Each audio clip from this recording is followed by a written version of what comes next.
নমস্কাৰ দোস্ত, আজি এটা বিশেষ কমপ্লিকেটেড কেছৰ বিষয়ে আলোচনা কৰিম। দৰাচলতে দাঁতত প্লাষ্টাৰ অৰ্থাৎ ৰেষ্টুৰেশ্যন কৰাৰ পিছতো কিয় পেইন হয়, কিয় বিষাই থাকে আৰু ইয়াৰ চিকিৎসাটো কি, এইটো ভিডিঅ'ত সম্পূৰ্ণৰূপে আপোনাৰ লগত আলোচনা কৰিম আৰু ভিজুৱেল দেখুৱাম।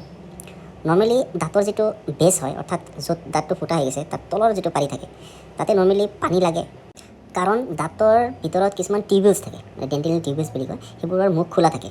তো সেইবোৰৰ কাৰণে দাঁতত আপোনাৰ এনেকুৱা ধৰণৰ পেইন ফিল হয় নৰ্মেলি। তো কিছুমানে কি কৰে, দাঁতত ডাইৰেক্ট প্ৰিপাৰেশ্যন কৰি পেলাই, অৰ্থাৎ য'ত মানে ক'লা দাঁতৰ পৰা য'ত দাগ থাকে সেইবোৰ উঠাই পেলাই ডাইৰেক্ট প্লাষ্টাৰ কৰি দিয়ে। এনেকৈ কৰিলে নৰ্মেলি পেইনটো থাকি যায়। তো এইটো ক্ষেত্ৰত কি কৰিম, আমি দাঁতৰ তলত ধুনীয়াকৈ কিছুমান মেডিচিন আছে, কেলছিয়াম হাইড্ৰক্সাইড হওক বা জিংক ফচফেট হওক, সেনেকুৱা টাইপৰ মেডিচিন ইউজ কৰি সেই টিউবুলছবোৰ ফাৰ্ষ্টত বন্ধ কৰোঁ।